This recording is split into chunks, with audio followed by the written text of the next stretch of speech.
আসসালামু আলাইকুম। আজকে আমরা একটা মোটর নিয়ে কথা বলবো। তো আমাদের হাতে আছে হচ্ছে একটি এইচপি ব্র্যান্ডের মোটর এবং এটির মডেলটি হচ্ছে 22F। তো আপনারা দেখতে পাচ্ছেন এটা আইপিএস প্যানেল। তো আমরা এর আগেও বলেছিলাম যে কোনো এক ভিডিওতে আমরা নিয়ে আসবো যে প্যানেল পুড়ে গেলে কী করণীয়। তো আমাদের এই মনিটরটি দেখুন, আপনি এখানে একটু খেয়াল করুন যে এই জায়গাটি থেকে প্যানেল পুড়ে গেছে। হ্যাঁ, তো এইখানে গ্লাসটি পুড়ে যাওয়ার কারণ তো অনেক কারণ হতে পারে, সেটা তো আমরা সঠিক বলতে পারবো না। তো এটা আসলে রিপেয়ার হয় কি না পুরো প্যানেল, সেই ক্ষেত্রেটা আমরা নিয়ে আজকে কথা বলবো। তো চলুন সেটা বিস্তারিত দেখতে হলে আমাদের মনিটরটি ওপেন করতে হবে, তারপরে আমরা বলতে পারবো। তো চলুন ব্যাকপার্টটি খুলি।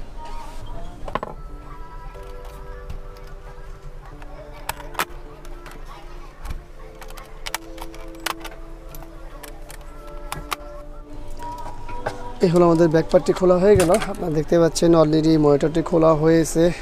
যে যার কাছ থেকে এসেছে তারা ট্রাই করছে। এখানে তারা কি ট্রাই করছে আমি জানি না, এখানে হয়তো কিছু ভোল্টেজের এদিক সেদিক করেছে। তো যাই হোক, আমরা আগে পাওয়ার দিব, তারপরে দেখব। তো পাওয়ার দিতে হলে অবশ্যই আমাদের ভোল্টেজ দিতে হবে। তো আমরা এখানে পাওয়ারটি দিয়ে নিই, দেখি কি হয়। এই হলো পাওয়ার দেওয়া।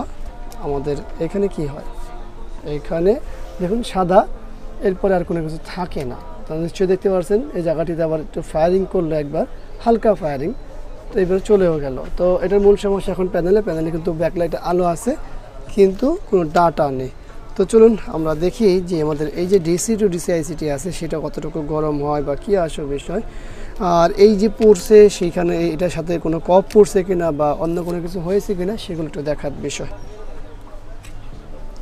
তো সেটি দেখতে হলে অবশ্যই আমাদের এই ফ্রেমটি খুলতে হবে, কারণ এই ফ্রেমের নিচে তো কফের মূল ইয়েটা, সেটা আমরা একটু দেখব।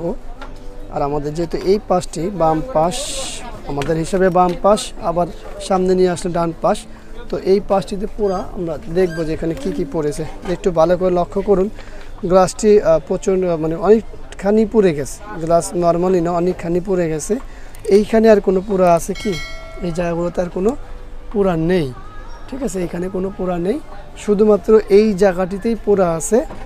তো আমরা দেখি কি করা যায়। আর অবশ্যই আপনারা প্যানেলে একটা সিগনেচারও দেখতে পাচ্ছেন, সম্ভবত সিগনেচারটি খেয়াল রাখবেন যে প্যানেলটি রিপেয়ার হয় কিনা। কারণ হচ্ছে এই প্যানেল রিপেয়ার করতে যে সময় লাগবে সে সময় এই ভিডিওর মধ্যে দেওয়া সম্ভব হবে না। তারপর আমরা দেখি প্যানেলটি রিপেয়ার করা সম্ভব হয় কিনা। তো চলুন আমরা এই ফ্রেমটি আগে লাগিয়ে নিই। এই ফ্রেমটি লাগানোর সময় অবশ্যই খেয়াল রাখতে হবে।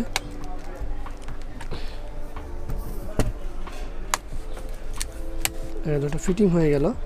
তো আমরা এটা পাওয়ার দিব, পাওয়ার দিয়ে কিছু জিনিস আপনাদের সাথে শেয়ার করব, আপনারা ভিডিওটি দেখুন। সেটা হলো যে পাওয়ার দেওয়ার পরে কী অবস্থা আসে সেটার উপরে দেখাবো আপনাদেরকে।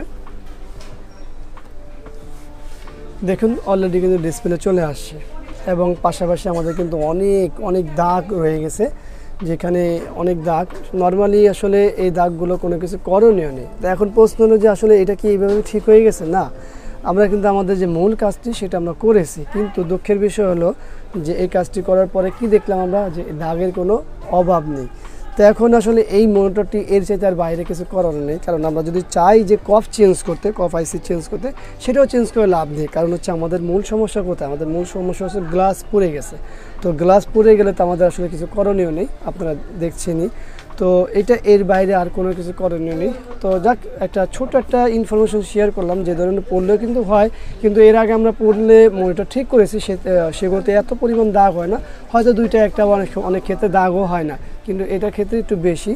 তো যাই হোক, ইনফরমেশনটি আশা করি আপনাদের কাছে ভালো লাগবে। ভিডিওটি ভালো লাগলে অবশ্যই একটা লাইক করবেন, কমেন্টস করেন, শেয়ার করেন। আর অবশ্যই আমাদের এই চ্যানেলটি সাবস্ক্রাইব করেন, পাশে থাকা বেল বাটন চাপ দিয়ে রাখবেন। আর যারা ফেসবুক পেজ থেকে দেখছেন তারা অবশ্যই পেজটি লাইক করবেন এবং ফলো করে রাখবেন। আবারও দেখাবো অন্য কোনো বিষয় নিয়ে। আজকের মতো এখানে বিদায়। আল্লাহ হাফিজ। আসসালামু আলাইকুম ওয়া রাহমাতুল্লাহি ওয়া বারাকাতুহু।